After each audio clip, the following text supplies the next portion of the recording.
Assalamualaikum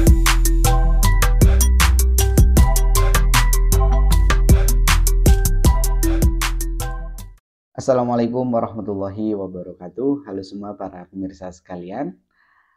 Berjumpa kembali dengan saya Muhammad Sibromulis, dan semoga para pemirsa sekalian tidak bosan ya untuk mengikuti video-video terbaru di channel ini. Dan di video kali ini kita break terlebih dahulu untuk membahas seputar perawatan luka. Jadi di kesempatan hari ini izinkan saya untuk meluruskan ya hal-hal yang seringkali salah ditanggapi oleh masyarakat ya. Karena banyak sekali masyarakat yang mengira ya bahwasannya kami dan khususnya saya sebagai praktisi perawatan luka yaitu bisa mengobati lukanya ya. Ingat, ada dua hal perbedaan yang sering kali ditanyakan dan juga menjadi suatu hal yang tidak diketahui oleh para masyarakat ya, antara mengobati dan merawat ya. Nah, jadi para pemirsa sekalian, tugas kami di sini adalah sebagai perawat luka untuk merawat luka ya, bukan untuk mengobati lukanya. Jadi perbedaannya yang sangat mencolok adalah contoh ya, saya akan contohkan. Saat ada pasien ya datang dengan keluhan diabetes ya datang ke tempat kami dikarenakan ada luka ya. Jadi luka diabetes itu adalah salah satu komplikasi dari penyakitnya yaitu diabetesnya. Nah, tugasnya yang menjadi perbedaan di sini adalah untuk penyakit diabetesnya kita harus konsultasi ke dokter spesialis penyakit dalam. Nah, untuk komplikasinya ini baru ya kami sebagai perawat yang akan merawat. Oke. Contohnya lagi adalah saat kita datang ke fasilitas kesehatan dengan keluhan pusing, sakit kepala, demam, flu, batuk pilek gitu kan. Nah, di sana kita hanya datang sekali lalu diberikan obat untuk mengobati keluhan-keluhan yang disampaikan. Tapi di lain sisi ya, dengan penyakit tersebut biasanya kan pasien-pasien itu tidak mau makan ya kan, yang di rumah sakit nih ya, tidak mau makan, sulit untuk buang air besar, buang air kecil ya kan, ataupun sulit untuk melakukan aktivitas sehari-hari ya, contohnya karena kondisinya lemes yang biasanya memang kalau sampai masuk rumah sakit kan kita bantu ya dengan perawat-perawat yang ada di rumah sakit. Nah, dua hal yang mencolok sebenarnya adalah untuk obatnya, yaitu untuk mengobati keluhan-keluhan yang disampaikan tadi ya. Tapi efek dari sakitnya tadi ya seperti kekurangan nutrisi dan lain sebagainya tadi, nah itu tugas kami sebagai perawat untuk memenuhi kebutuhan sehari-hari atau dalam istilahnya adalah kebutuhan dasar manusia seperti itu. Nah, di sini tugas saya sebagai perawat luka adalah untuk merawat lukanya ya. Ingat, untuk merawat lukanya, bukan untuk mengobati lukanya. Oke.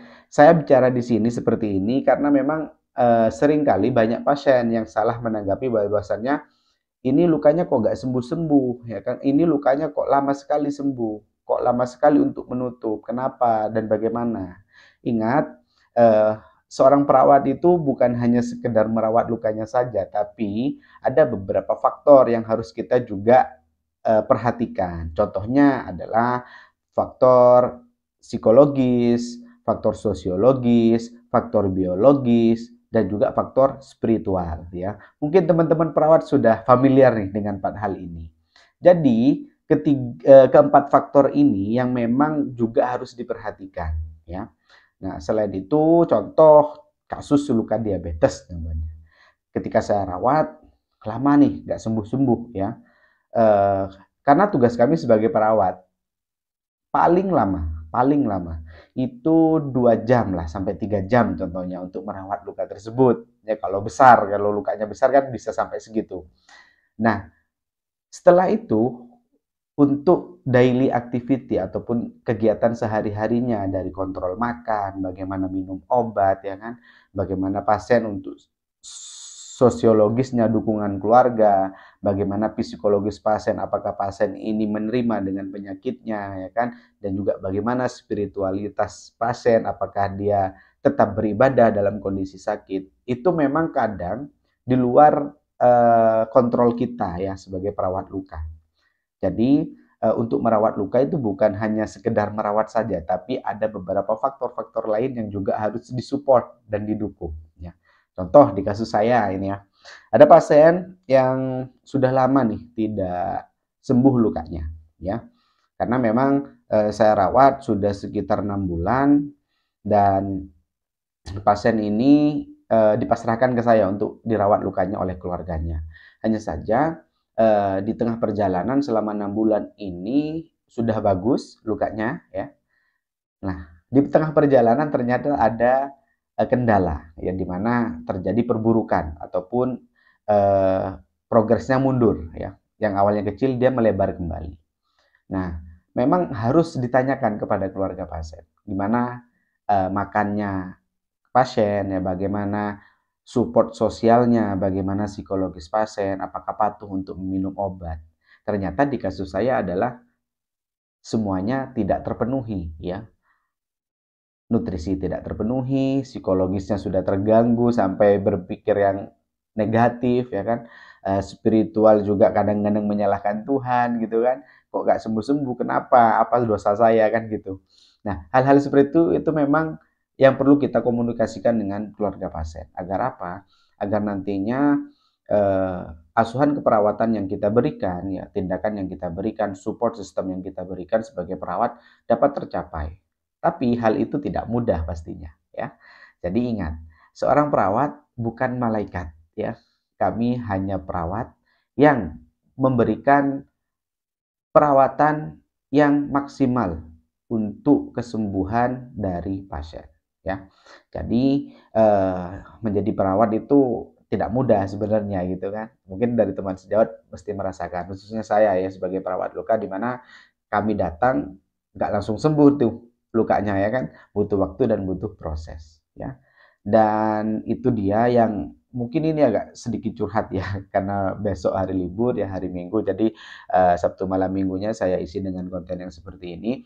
Jadi mungkin nanti ada pendapat atau cerita lain dari rekan sejawat semuanya yang sama juga mengalami hal seperti ini.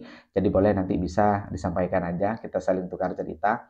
Dan semoga kita tetap sehat ya, dan juga untuk khususnya rekan sejawat seperjuangan ya sebagai praktisi perawatan luka, tetaplah semangat untuk memberikan pelayanan yang terbaik. Dan untuk para pemirsa juga semoga lebih paham ya tentang bagaimana memposisikan diri sebagai seorang pasien dan juga support sistem yang baik seperti apa, dan juga ingat tugas perawat hanyalah merawat, bukan untuk mengobati. Oke, terima kasih. Saya Muhammad Sibromulis. Sampai jumpa di video berikutnya. Assalamualaikum warahmatullahi wabarakatuh.